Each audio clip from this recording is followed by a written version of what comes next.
Ok, jamás he grabado un video, mucho menos un tema jurídico. Esta va a ser mi primera vez, así que si algo sale mal espero que me entiendan. Voy a grabar este video por diferentes razones. La primera, porque una persona me pidió que si le podía grabar un video explicándole por qué yo estaba tan de acuerdo con la decisión de la Corte Suprema de Justicia de pasar el caso Uribe a la Fiscalía. Segundo, porque dije en Twitter como que tenía la idea de grabar el video y subirlo y varias personas me dijeron que debería hacerlo. Tercero, porque en el mismo tweet pues alguien comentó que algo que es muy valioso y creo que tiene razón.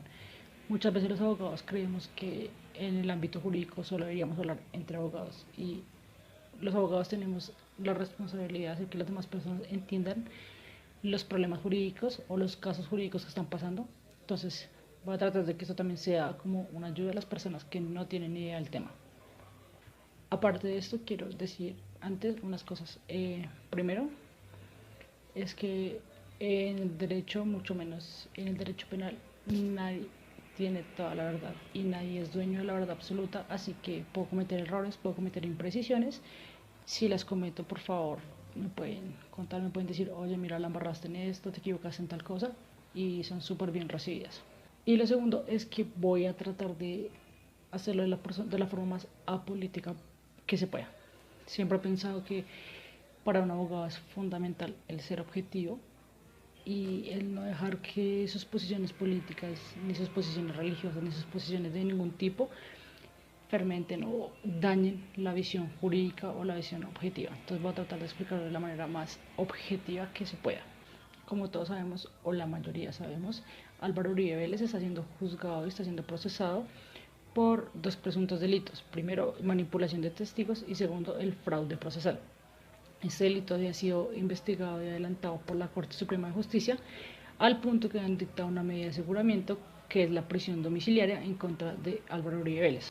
Ante esto, la defensa de Álvaro Uribe Vélez, porque para mí fue una estrategia de la defensa, estaban dentro de las posibilidades jurídicas y legales de hacerlo, lo hicieron, no hay ningún problema, fue hacer que el senador renunciara a su curul. Entonces, ¿qué pasa? Primero vamos a entender por qué la Corte Suprema de Justicia lo estaba juzgando. La Corte Suprema de Justicia lo estaba juzgando porque él como senador tiene un fuero especial. Este fuero lo creó el legislador para lograr darle como una mayor protección a los procesos jurídicos que se podrían llevar contra senadores. Esta protección se crea primero porque se está dando un juez que es una autoridad competente, que es un experto en el tema más que cualquier otro juez de la República. Y segundo, porque se entiende que como son jueces que tienen un poder más alto, no van a ser jueces que se puedan comprar o que se puedan manipular de alguna forma más sencilla. Y esto le brinda protección no solo al procesado, sino también al proceso, le da una garantía especial al proceso. Entonces, ¿qué pasa? Cuando Álvaro Uribe Vélez renuncia a su curul, se puede entender directamente que la Corte Suprema de Justicia pierde la competencia. Ese sería como el marco normativo. Es que la Corte Suprema de Justicia tuviera que declarar que perdió la competencia y trasladar el proceso a la Fiscalía. Ahora, un comentario aparte es que aplaudo mucho la decisión de la Corte porque efectivamente demostró que es una Corte que no tiene ese tinte de corrupción marcado como muchas otras ramas del gobierno, sino que está actuando en derecho. O sea, respetó la garantía de Álvaro Uribe Vélez. Esa era una posición que creo yo que fue la posición que la Corte asumió, pues por lo que ya vimos que envió el proceso a la Fiscalía. La otra posición lo que demostraba es que él no hubiera podido cometer este delito si no hubiera sido senador. Y también es una posición válida. Creo que el estudio de las pruebas y el raciocinio que llevó la Corte lo hizo darse cuenta que no había un nexo de causalidad, por eso lo envió. ¿Qué pasa ahora? La Fiscalía tiene que recibir el proceso y aquí nuevamente se abre un debate jurídico porque también he visto doctrinantes y estudiosos del derecho que tienen posiciones divididas. La primera posición dicen que como son dos procesos totalmente diferentes, vamos a iniciar un proceso oral, que es el proceso que se lleva por medio de la Fiscalía, que es un proceso que cuenta con dos jueces, un juez de control de garantías y un juez de conocimiento. Lo ideal sería volver a iniciar el proceso y desde la etapa de investigación, volver a iniciar todas las audiencias, volver a revisar si efectivamente es procedente o no es procedente el proceso, si los elementos materiales probatorios y las evidencias físicas son suficientes para llevar a una indagatoria, a una acusación, a un juicio. Y la otra parte de la doctrina o la otra parte de los doctrinantes lo que dice es que se puede hacer, a pesar de que el proceso es muy distinto, se puede como equiparar las instancias o equiparar las etapas procesales. Lo que debería hacer la Fiscalía es revisar la medida de aseguramiento, decidir si en realidad quieren continuar con esa medida de aseguramiento o quieren solicitarle al juez que la elimine, por decirlo de alguna manera, o sea, que no se imponga, porque en este proceso no se han puesto una medida de aseguramiento, y continuar desde una acusación. Ahora, aquí la parte complicada es que la Fiscalía tiene la autonomía y tiene la posición de poder decir si quiere o no quiere continuar con el proceso. O sea, en este momento la Fiscalía podría llegar a decir, hemos revisado las evidencias, hemos revisado el material probatorio y nos damos cuenta que efectivamente no hay evidencia de que posiblemente Álvaro Uribe Vélez cometió este delito y pueden así terminar el proceso. Que la Corte Suprema de Justicia pierda la competencia. Ese sería como el marco normativo, ¿sí? Entendiendo. Hay un fuero. Para que tú seas acreedor a ese fuero tienes que tener una calidad, perdiste la calidad. Esta pérdida de la competencia de la Corte Suprema de Justicia ha sido desarrollada por la jurisprudencia de la misma Corte, en la cual ellos exponen que no inmediatamente se tiene que perder el fuero, que existen ciertos elementos que lo que harían es blindar como la competencia que ellos tienen, por decirlo de alguna manera. Entonces, ¿cuáles son estos momentos? La primera es cuando es un delito propio. Esto quiere decir que es un delito que solo se puede cometer cuando eres un senador, no lo puede cometer una persona cualquiera. Esto en derecho penal se llama sujeto activo cualificado. Un ejemplo puede ser cuando un senador recibe dinero para sacar una ley o para apoyar una ley, para impulsar una ley. No lo puede hacer una persona común, lo tiene que hacer directamente un senador. El segundo, que es el que más polémica jurídica ha causado y creo que más ha hecho que todos nos hayamos ido a buscar la jurisprudencia, hayamos puesto a estudiar e investigar, es que la Corte dice que cuando el delito se comete en una relación directa a la función que tiene el senador, pues la Corte puede seguir investigándolo. Entonces, aquí lo que hizo la Corte fue dotar al delito de algo que en el mundo jurídico, en el mundo penal, se llama un elemento subjetivo.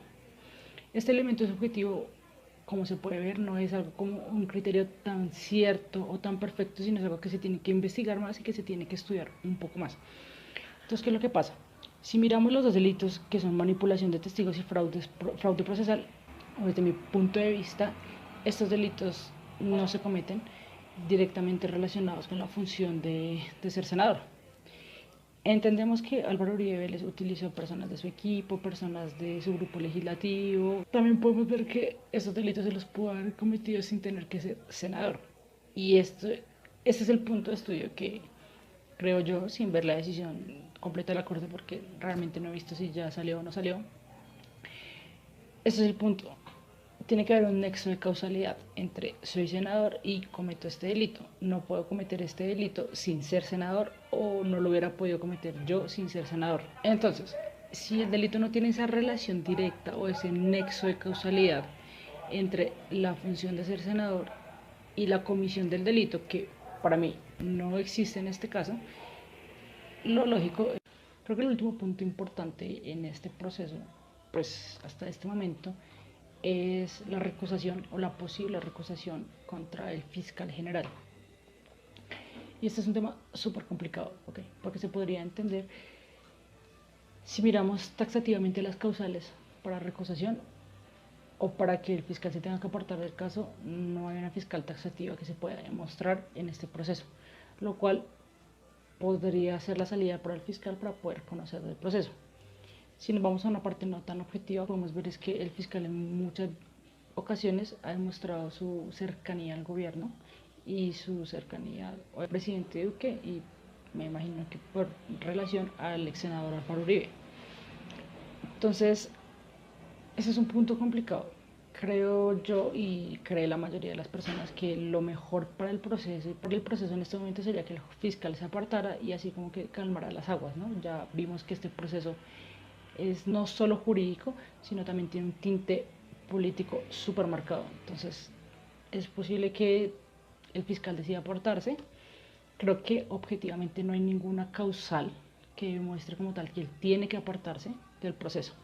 Para finalizar, ayer estaba escuchando Hora 20 y Rodrigo Umprimi puso una posición muy cierta. Él decía que también estaba supremamente de acuerdo con la posición de la Corte Suprema de Justicia, que era lo que debía hacer y era cómo se debía hacer, pero que hay un problema en nuestro sistema, ya que podemos ver que esa posibilidad que se le da al senador de renunciar y con esta renuncia hacer que la Corte Suprema de Justicia pierda competencia para conocer de su caso, afecta directamente al Estado de Derecho y al principio de juez natural. Para los que no saben, es un principio que tenemos en el sistema penal acusatorio, en el cual una persona no puede decir que el juez quiere que lo juzgue si no hay jueces establecidos. Entonces está el de la jurisdicción ordinaria, la jurisdicción penal militar, en los casos de los senadores, la Corte Suprema de Justicia. ¿Sí? Es como el juez que te toca por haber cometido ese delito en cierta posición.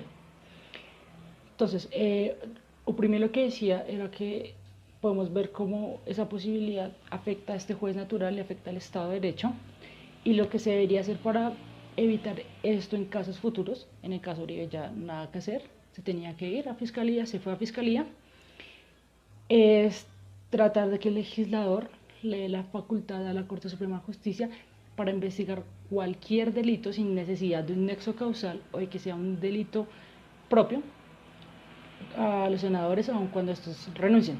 Creo que esto es como la conclusión que podemos dejar de este caso hasta lo que va. Y bueno, espero les haya servido, espero no haya quedado tan mal. Y si tienen alguna duda, alguna pregunta, pues me pueden decir.